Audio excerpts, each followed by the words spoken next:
Welcome to SolderSmoke, a podcast by radio amateurs with a focus on homebrew electronics. We get together on the internet to swap ideas about radio construction projects. Our website is www.soldersmoke.com. Please send feedback to SolderSmoke, that's one word, @yahoo.com. So, as we step away from our soldering irons and oscilloscopes, please join us for another edition of SolderSmoke. All right, good morning. Happy New Year from Rome.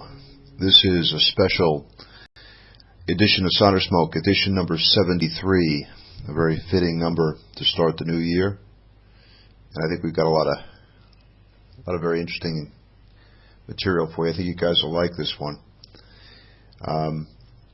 Things have been kind of accumulating in the SolderSmoke inbox, and it's all good stuff. I'd like to start out this month with mention of some really interesting work that came to my attention via the QRP-L mailing list, which is, of course, a very important source of information for everybody in the homebrew QRP community. Mike, Alpha 1, Tango Juliet, had a couple of, a few messages there.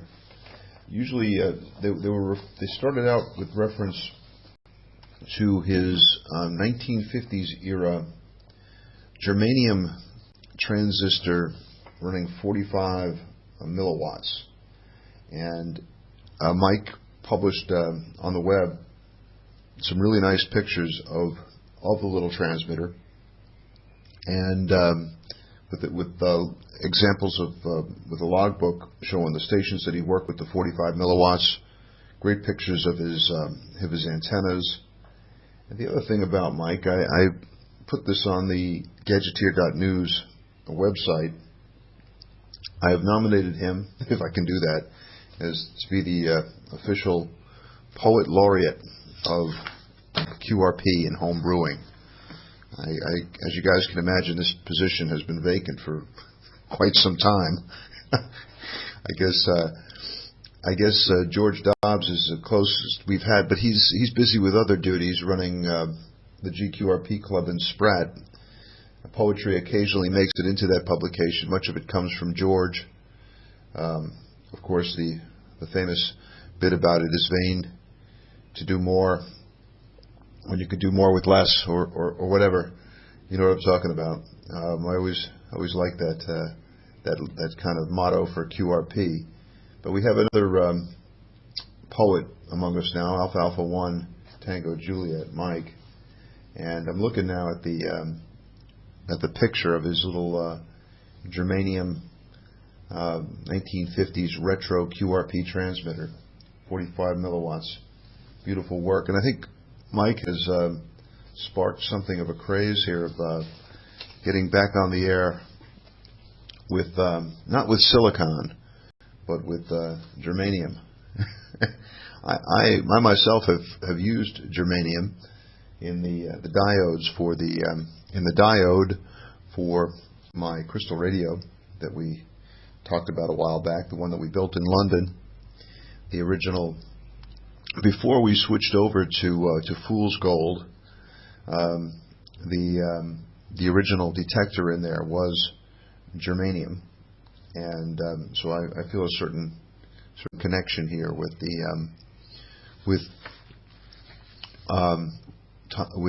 Mike's efforts with the germanium transistors. And Mike, he's included many different bits of poetry in the message. I really like some of them here. It says here, we've got one message here. Let's see, a response to one of Mike's messages. This one's from Bob, K6KL. It says, Mike, what you have demonstrated is just how powerful nature's electric force is. including the radiation it can produce, over 1 billion times stronger than gravity by one not completely fair comparison. Wiggle just one tiny electron anywhere in the universe, and that movement, that acceleration and deceleration of the electron is felt by every other electron everywhere. That huge power of the electric force is why radio is so effective. All you have to do is make a signal slightly larger than the prevailing noise, which is itself created by either moving charged particles, by other moving charged particles like electrons, at the receiving point. You can be heard anywhere with even tiny numbers of milliwatt wiggling electrons at the transmit point. Indeed, Bob, that's right. And Mike and many other QRP aficionados are proving that every day. Let me looking through here, looking through the. Oh man, not supposed to bump the microphone like that. Let's see.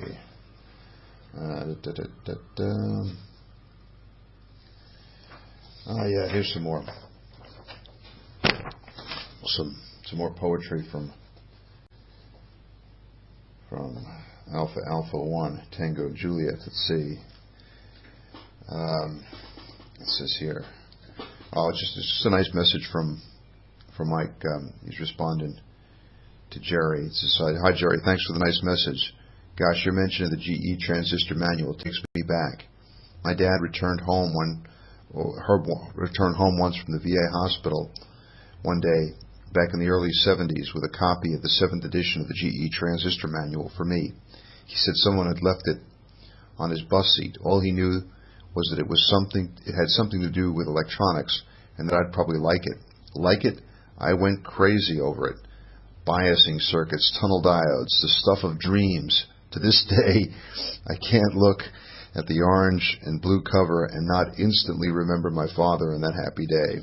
Yeah, I think this story resonates with many of us. In my case, my father used to come home from work. He was a New York City policeman, and he used to come home, when he'd be working a late tour, be coming home late at night, and he would find on the kitchen table a copy of the ARRL manual, ARRL handbook, opened up to, I suppose I was looking at that point at the diagrams for SSB phasing type transmitters. And he told me once, he said he wondered what is that kid up to. Anyway, Mike goes on. "Jerry, at your suggestion, I'm going to try and locate some of the earlier editions. Oh yes, mathematics is wonderful. Although there was a time in my life when I wouldn't listen to the news or other bits of irrelevant trivia for fear that it would distract me from doing my maths. I still have a passion for it, but also a bit more balance in my life these days too." And some poetry. "Excess is the pest of pleasure, and self-restraint is not its scourge, but its spice." There you go. Michael de Montaigne. Let's see. So anyway, thanks very much to Mike for sharing the circuitry and poetry and philosophy from. Looks like he's up in New England. I think he said Vermont.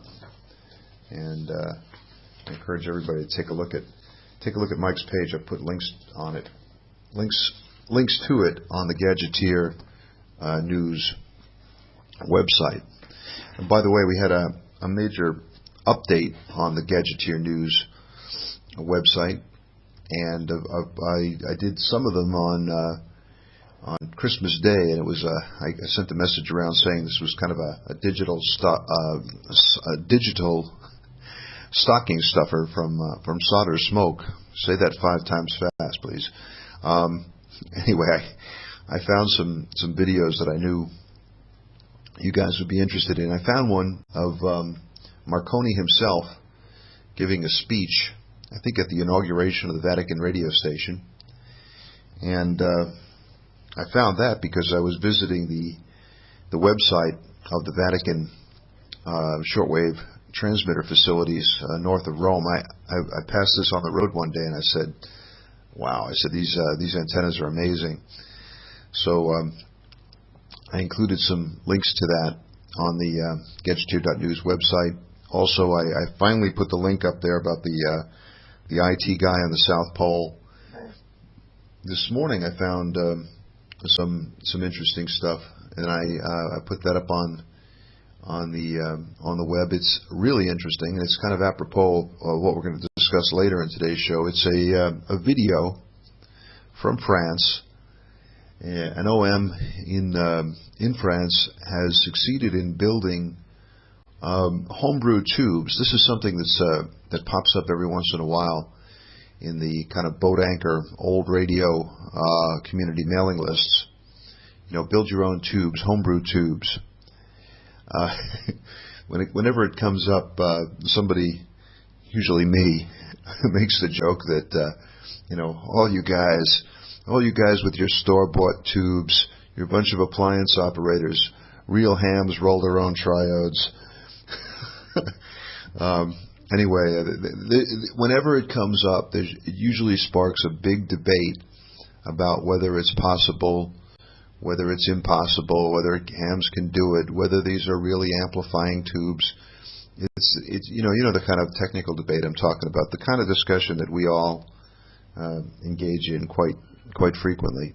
Anyway, I'm convinced that it's possible, and if you take a look at this video, a link to which is on my webpage, you'll watch this guy in France actually build one of these things. Now he's got some really sophisticated gear, and I don't think all of it is in his home shack, but part of the construction is done, believe it or not, with the scissors in a Swiss Army knife, which I found strangely admirable.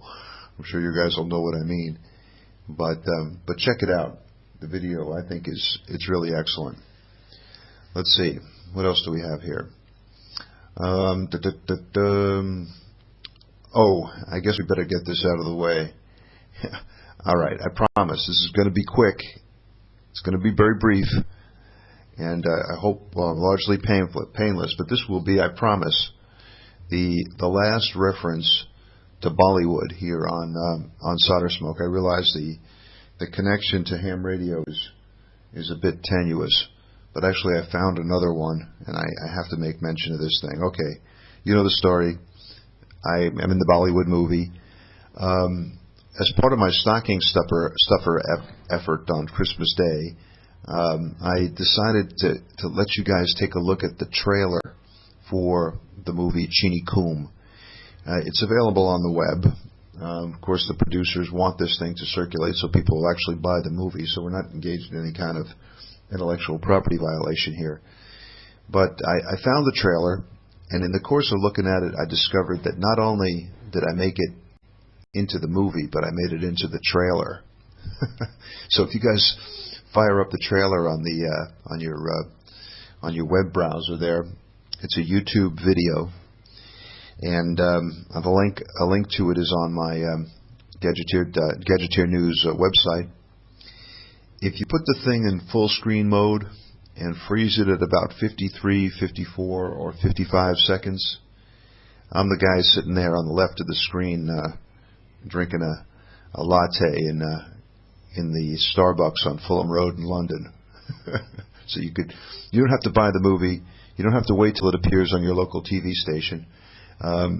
You can take a look at the trailer and check out M0HBR in London. Okay, here's the final radio connection.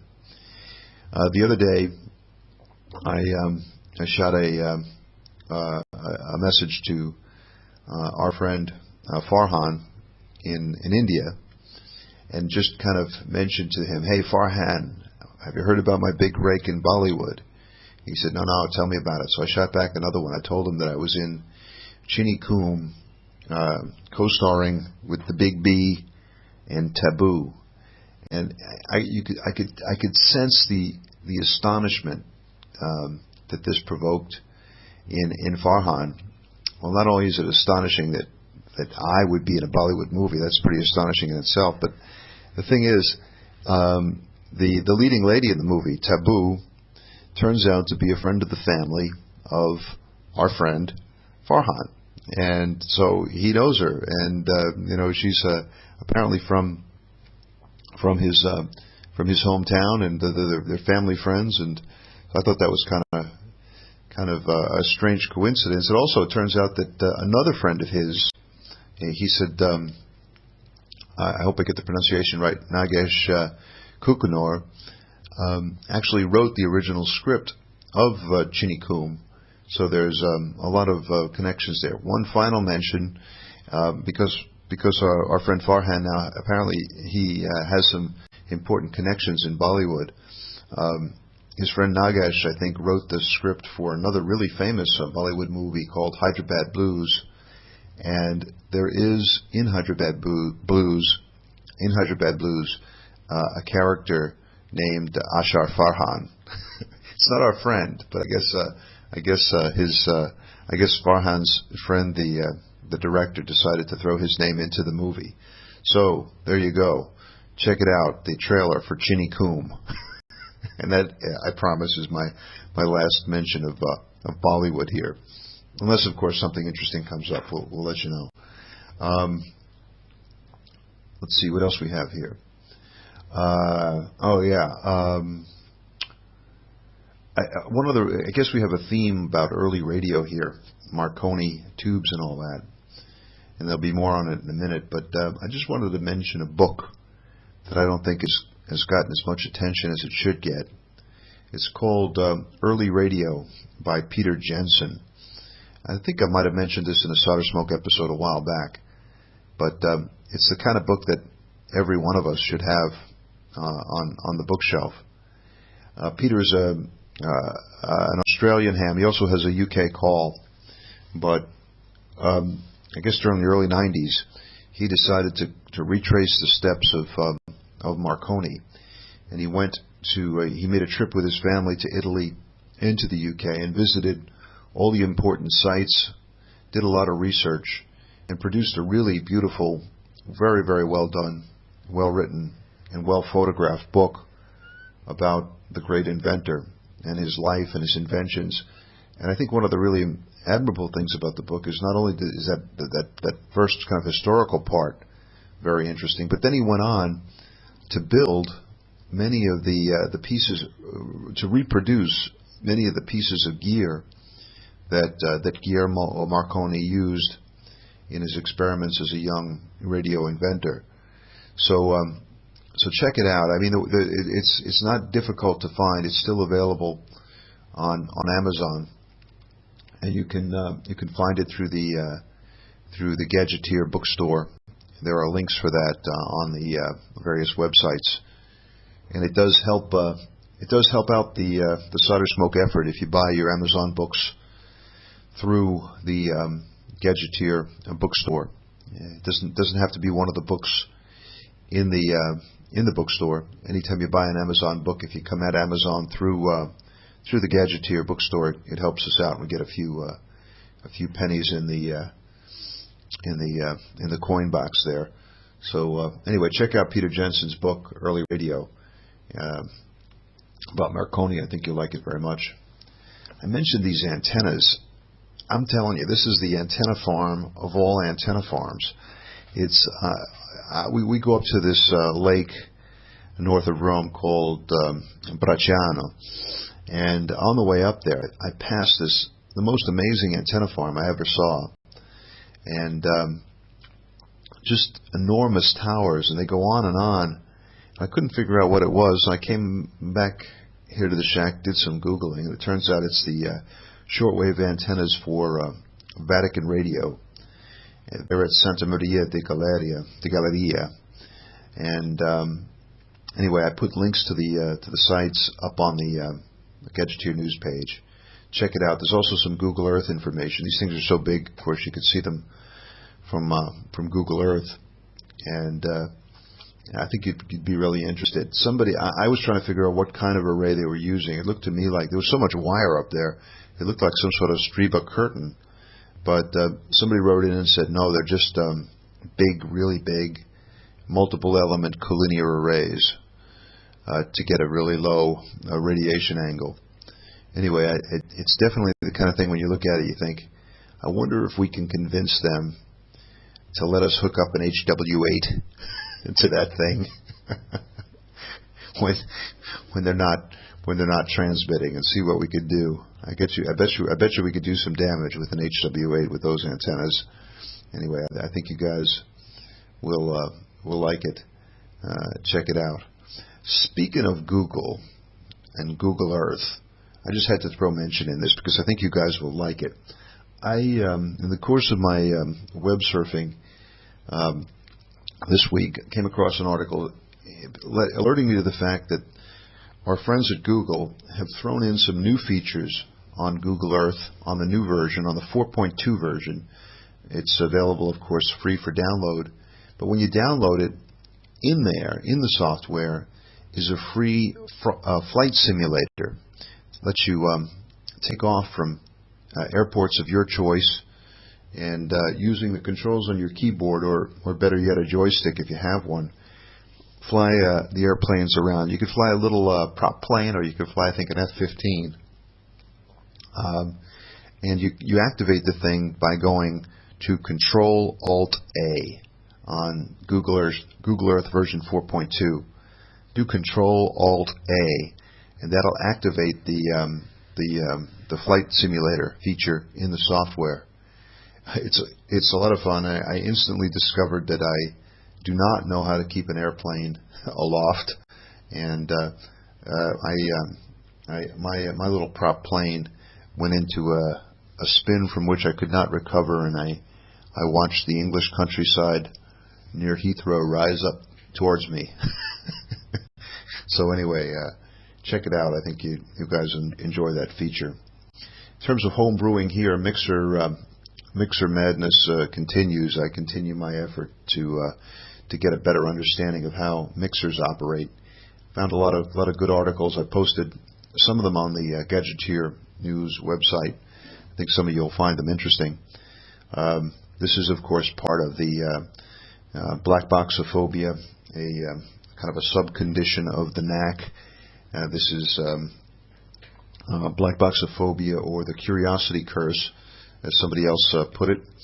And I just don't think that I really understand how those sum and difference products pop out of a device as simple as an ordinary diode, for example. So my latest effort to get better understanding involves our old friend LTSpice. I have yesterday fired up LTSpice and created in the simulator a very simple mixer. And I've got inputs, one driving the diode into switching mode, and the other the signal that we're using to mix with it. And LTSpice lets you take a look at the oscilloscope patterns of the inputs and the output, and hopefully it will help me along on the path towards mixer enlightenment. So that's what I'm working on. On the bench, the other things that we have on the bench right now this week, it's totally unrelated to ham radio, but you might find it interesting. One of the things that was under the Christmas tree on Christmas morning was a little box called Dirty Old Coins. And I think that's the name of the outfit. Let me get it here. It's called, dirtyoldcoins.com. You could find it. And really smart idea. This company in the States will sell you a little box, and it comes with 5 ancient coins dug up somewhere by metal detector fans. And you get the coins, you get a little CD, a little booklet on them. Anyway, you clean them up and you find out where they're from. And sure enough, we found one in our batch that was really identifiable, and we figured out which emperor it represented, and it came from about 250, the year 250. So we're sitting here at the workbench with something from the year 250 from commemorating the Roman emperor from that period. Anyway, so that's what's going on the workbench. Looking at the list here, what else do we have? Oh, yeah, astronomical news. I think you guys may have heard that there's a possibility that an asteroid will hit Mars on January 30th. The possibilities are still pretty small, but apparently increasing. It's going to also hit near the area of the Opportunity rover. It's going to create a hole about the size of a meteor crater in Arizona. And, of course, this will be of great interest to people, to astronomers, probably to radio amateurs in general. And wouldn't it be great if we get those cameras on the Opportunity rover aimed in the right direction and watch this thing happen? So we'll see. All right. That brings us to the segment that you've all been waiting for. Cue the gong, please. SolderSmoke mailbag. Hello. Yeah, SolderSmoke mailbag.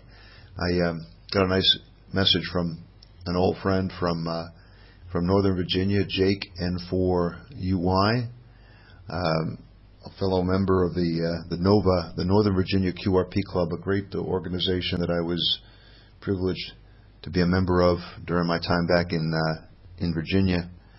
I guess we were there from 96 to 2000. Great fun, great bunch of guys. And Jake sent a message just seeing how we're doing and wondering when we're going to get back to Northern Virginia. I told him probably summer 2010. That's when we'll go back. But I look forward to meeting up with Jake. Jake's been a great help over the years. He probably doesn't remember, but on a number of different projects when I needed something like a 88 millihenry telephone toroid, he was kind enough to stick it in a box and send it to me. So thanks again for that, Jake, and look forward to seeing the NOVA QRP gang when we eventually get back to the USA. Got a this is an important public service announcement that we have to do here. Got a nice email from Steve, G0 FUW, Fox Uniform Whiskey, in Bath, in England, and he is involved in something right now called the Bath Build-a-thon. They're going to have it on the 26th of January. It says, ever wanted to have a go at home brewing your own transceiver, studying for the intermediate license exam and don't know what project to build? Then here's the event for you. The first Bath Build-a-thon is to be held January 26, 2018. Encourage newcomers to have a go at home brewing. The Build-a-thon will allow those with limited soldering experience to develop their skills under the watchful eye of some very experienced home brewers, Elmers. These events are popular in the States, but this is thought to be the first one of its kind in the UK. The kit chosen for the Bath Build-a-thon is the Brendan DSP transceiver from Tim Walford's Somerset range of kits. The QRP transceiver has been specifically designed for the newcomer so that you can be confident that you will go home with a working 80-meter voice transceiver. The Build-a-thon will take place in Bath on Saturday, the 26th of January, and is planned to run from 9 to 1700. All soldering and test equipment will be made available on the day, and refreshments will be provided. All you need to bring is a bucket full of enthusiasm and a packed lunch.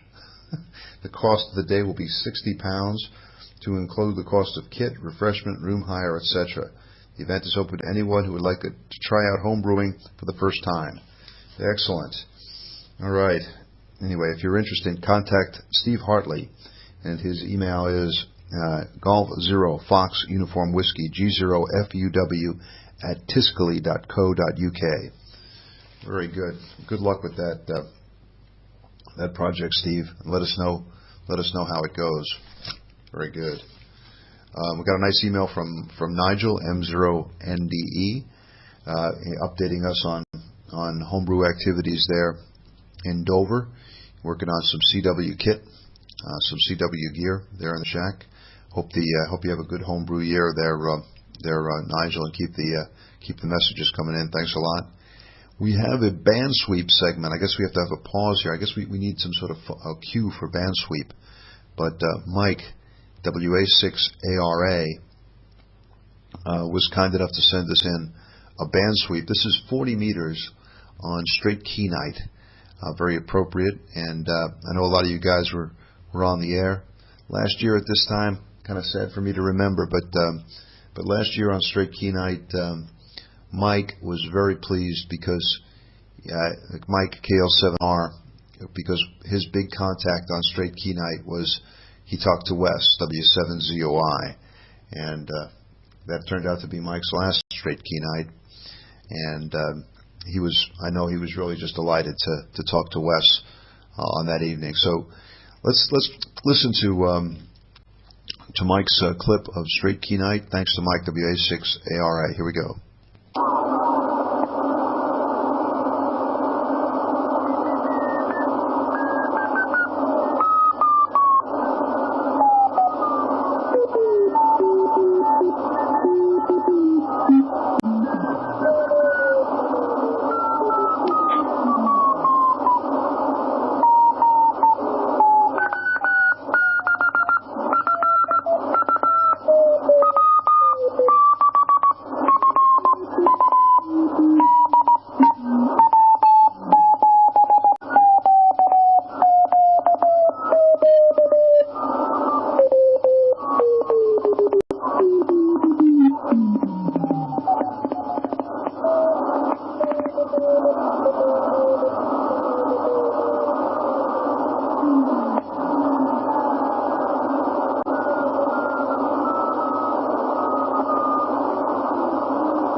Thanks a lot. Thanks for that, Mike. One of the things that, one of the bits of feedback that I've been getting from SolderSmoke listeners is that people really miss the kind of two-way QSO conversation that Mike and I used to have when we started this thing. So in an effort to get more of that going here in the show, on this first SolderSmoke episode of the new year and the 73 edition of SolderSmoke, I'm going to include part one of a conversation that I had with Andy, ZS6ADY in South Africa. Andy is a Boatanchors collector, a collector of old radios, and I think I think the Boatanchor people, the folks who collect, restore, rebuild old Boatanchor radios, it's a group that's closely related to the QRP homebrewers. We're part of the small group of radio enthusiasts who still melt solder and work on gear and try to figure out how these devices operate and keep them going. And there's a lot of overlap between the QRP community and the Boatanchor folks. So I thought you guys would be interested in hearing this Echolink conversation that I had a week or so ago with Andy, and Andy has kindly given me permission to put him on SolderSmoke. So I'll break this up into 2 or 3 parts. I think you guys will appreciate it. So here's part one of conversation with Andy, ZS680Y. ZS680Y, this is M0HBR stroke Italy 0, M0HBR stroke I0. Are you there, Andy? Yes, M0HBR, ZS680Y. Well, good morning to you, Bill. And nice to hear you. See you from the United Kingdom. You don't sound like you're from the United Kingdom, though. But very good morning to you. Of course, name beside us Andy, and the QTH is in Benoni in South Africa. And a lovely, bright, sunny morning here this morning. M0HBR, ZS680Y. Okay, Andy, very good. ZS680Y, M0HBR, very fine. Yeah, well, my location and call sign and nationality situation is even more confused than you think, because I'm actually in Rome, Italy. I guess I'm listed in Echolink under the my UK call sign, but I'm actually now living in Rome. We were in the UK for 4 years, and you could probably tell from my voice that I'm from a bit further to the west. I'm from the US, but now we're here in Rome, and I'm just waiting for the Italian call sign to be processed. Yeah, Andy, I see you're a fan of boat anchor rigs and old equipment. I see there on the screen, very, very fine. All that good old Collins stuff. I'm envious. I'm a boat anchor fan myself, but at kind of the lower end of the equipment spectrum, the HW101 and all those rigs, the poor man's Collins, ZS680Y, M0HBR. All right, M0HBR, ZS680Y. Well, very nice, Bill, and all fine on your situation there. See, you're waiting for your Italian call sign. And I wonder what kind of salt mine activities you're involved in, that you seem to travel around quite a bit. And all fine on the boat anchors. Yes, I've been very interested in them. I started off with Helicrafters equipment, HT37 and a SX100 receiver, which was given to me when I started my ham radio affair, I tend to call it. And I rewired and virtually rebuilt the HT37, and since that time I've had a great interest in the old boat anchors. And I've been very fortunate over the years to have collected a good couple of boat anchors.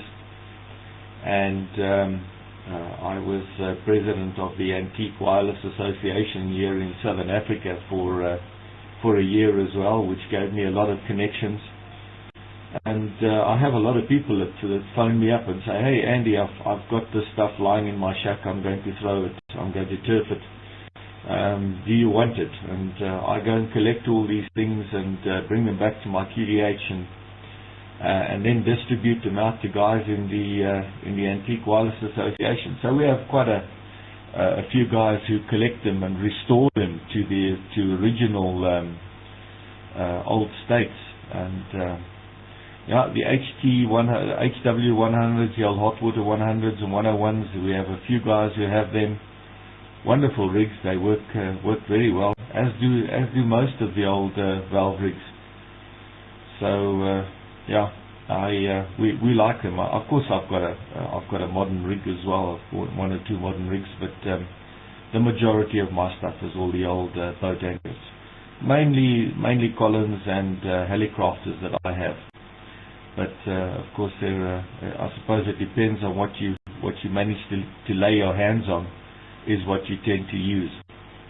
M0HBR, ZS680Y. Yeah, ZS680Y, M0HBR stroke Italy 0. Okay, Andy, real fine. Well, very interesting. Well, I have it here. It's been here with me so long, I don't even really consider it kind of an old rig. I consider it kind of normal. But of course, it is an old one. It's the Drake 2B. I have my original receiver when I first got a real general class amateur radio license in the States back in 1973. So it's been with me for a while, and it's here, and I still use it all the time. Most of my Boatanchor gear has been left in storage, either in the United States or the storage facility in Belgium.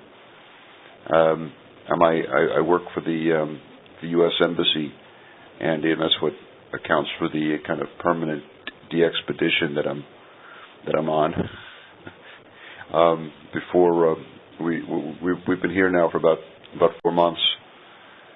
Before that, we were 4 years in London. Before that, we were 3 years out in the Azores. I was Charlie Uniform 2 Juliet Lima.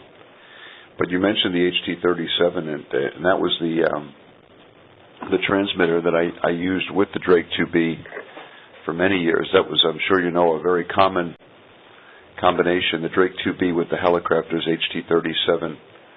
It was a good combination. If you look at the ham radio magazines from the mid to late 1960s, you see lots and lots of stations with that configuration. Yeah, I always thought it was nice because if your space was limited, the Drake 2B with the 2BQ multiplier fit perfectly. I mean, to the millimeter on top of the HT-37. Of course, the HT-37 generated a lot of heat, so it was a good idea to put a muffin fan or something on it, so you wouldn't be cooking your Drake 2B in the process. But it fit perfectly, and it looked kind of nice, and having the receiver up off the desk there was kind of comfortable. So I ran that configuration a long time. I have not rewired my HT-37, although I've changed out the power supply filter caps a number of times. I've done a lot of work on it. It's as you know, it's far from neat PC board wiring in there, Andy. It's a real blast from the past, a real return to point-to-point wiring. And I often think that somebody who's used to the more modern circuitry would just be horrified to pop open the bottom of an HT-37 and look how they did it. Look at how they did it in the old days. ZS680Y, M0HBR. M0HBR, ZS680Y. Yeah, you're quite right, Bill. And the old HT-37 and Drake combination were always good. I've just been given the other day an SX42 and a SX43 receivers. The SX43 has the transformer has lost itself on that one, has burnt out. But the SX42 is still in fairly good condition, and I'm looking at either adding these to my collection or getting rid of them, one of the two. What we normally do is the Antique Wireless Association here in South Africa is completely a non-profit organization. We just we always say to guys, membership is sort of free, and it's by just being part of the group that you become part of the membership. And what we do is when we get rid of these old rigs, we ask the guys for donations for them. So the guys can pick up old boat anchors fairly cheaply from us, and we just take the donation. It pays for our call signs, that is 0AWA, and of course it pays for the publishing of our monthly newsletter, which goes out. And that's all we want to cover, those costs, you see. So it works out quite nicely. But yeah, the old HT-37, fantastic rigs. There's a few guys in South Africa who still use them. Part of our Antique Wireless Association, and the chaps really love them. They, of course, sometimes it takes a bit of working, a bit of operation, especially when you work, guys, and you don't have some of the rigs don't have the automatic changeovers on the back between the antenna switching, and you have to manually switch these things, and often the guys will slip and you'll get a heavy feedback come through, and I think it all adds to the joy of operating an old rig like that. But it certainly is great fun using them, and it's even greater fun restoring them. My project I'm busy with at the moment is I have an SX28 and an SX25, which I'm busy restoring at the moment, and myself and a friend who also has an SX28, we're doing them together. So we've got them. We're going to get them standing on a workbench together, and go through them from top to bottom, restore them, clean them up. We try to keep these things as original as possible. You know, a lot of chaps want to take the cases and have them powder coated and all that sort of thing. But if the case is still in fairly good condition, we keep them as original as possible. Of course, all the electrolytics we normally tend to change out, and the old wax coated paper caps we will change out as well. And of course, there's always been some very good restoration tips available on the internet. And quite often when we change out caps, we just clean out the inside of the old cap and put a new one inside. So it still looks original, although it might not have original parts. But yeah, it's great fun restoring these things and bringing them back to life, and actually getting them up and working. And some of them are really tremendous rigs. They have wonderful front ends, and their reception is absolutely fantastic. So yeah, that's sort of the main activity around this side. We run an AM group, we run a CW group, all under the same call sign of our Antique Wireless Association. So I'm quite involved in that, and I enjoy it. I really do. And then on the opposite end, in the mobile, I have an ICOM 706 Mark II, which I run in my mobile. So yeah, you go from one end to the other. You take a little ICOM 706 and put it next to an HT37, and you wonder, where has technology gone and where's it come from? So very, very good. All noted on your salt mine activities. That must be quite interesting, and I should imagine also quite hair-raising to have to move around every 3 or 4 years. But I'm sure I'm sure that goes with the territory there, Bill. And must be very interesting work, seeing all these different countries and actually being involved in the work in them. M0HBR stroke IO ZS680Y. ZS680Y M0HBR. Yeah. Okay, Andy. Great. Well, we'll forgive you the ICOM there in the mobile. I know that I've spent quite a bit of time in the world of boat anchor aficionados, and I know that some of your colleagues there in South Africa probably raise an eyebrow when they hear that you've got an ICOM, even in the mobile. I mean, some guys can get pretty fanatical and purist about it, but we'll forgive you the ICOM because it's in the car. But I think you should be careful about running one of those things in the main shack there, Andy. The HT37. I really love that rig, and I'd have it with me here, but my shack is too small for it. I've had to kind of limit the amount of equipment that I brought to the small apartment shack here in Rome. But when we return to the States and have a bigger shack, the HT37 will come back online. I always, it's amazing how the design considerations when they built rigs like that. I think the HT37 was built the way it was for economy. They wanted to save money on the crystal filters, so there are no crystal filters in it. Of course, it's a phasing rig, and you don't hear too many of those on the air. It always sounded good. People love the sound of the HT37, probably because it's a lot broader than the standard crystal filter rig. So you're using up a lot more bandwidth there. But I always got great comments on the audio. I used to use it with an aesthetic D104, and people loved the sound of that thing. It had a real, almost kind of an AM quality sound to it. I took mine with me on an assignment to the Dominican Republic, and in the course of trying to fix something in there, my screwdriver slipped, and I shattered the worst possible part to shatter in that rig. It was one of the wafer switches on the operating switch. You know, they have that big ganged operating switch in there, and they're all unique parts. I mean, you can't just pop down to the local Radio Shack and pick up, you know, wafer number 4 on the operating switch of an HT37. And so I was really in bad shape. It was my only rig at the time, and I was knocked off the air by this thing.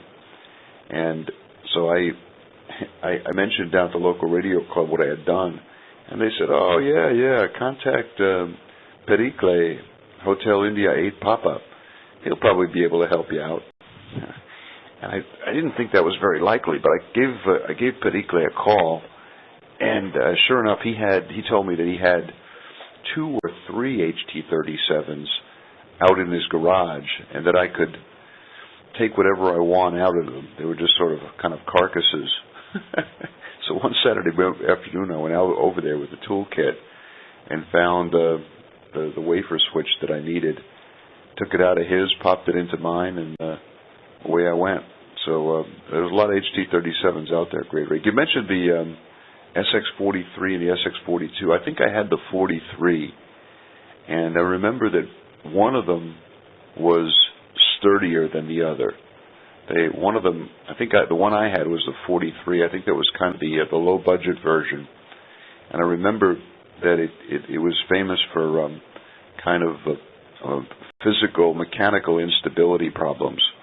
We had a friend of mine at the radio club in Virginia wanted one, so I gave it to him, and I think it became his struggle with mechanical stability and not mine. One other rig I wanted to mention was the Hammerland Super Pro 600. What a great name for a receiver, and that was a real big sturdy receiver. And your mention of the replacing capacitors made me think of that receiver.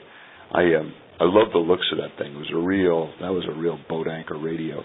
There were guys in the maritime communication business who used to carry their SP600 with them from ship to ship, their own individual Super Pro.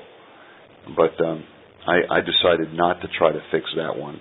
It looked like too much of a challenge for me. So I think for me, discretion was the better part of valor, and I sold the SP600. I just did not want to think about going in there trying to replace those Black Beauty capacitors they have in there around the RF tuning section.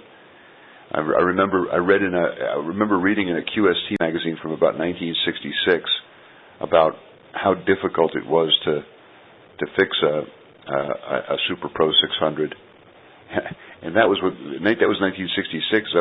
Those were in the days when hams were hams and homebrew was the norm. So if they were complaining about how hard it was back then, I said, well, this is not for me, so I sold that one. ZS680Y M0HBR. Okay, great. Thanks a lot, Andy. ZS680Y for that. We'll continue with part 2 of this conversation in the next episode, and probably go to 3 parts. Hope you guys enjoyed the discussion of the old radios.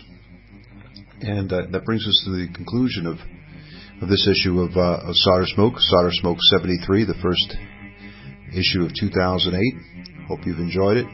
Wish you all the best of luck in 2008. Good luck, good DX, good luck with all the projects, good luck at the workbench. And I hope you continue to enjoy SolderSmoke. I appreciate all the email that everybody sends in. That's what keeps the show going. And again, thanks for listening in. 7-3 from Rome.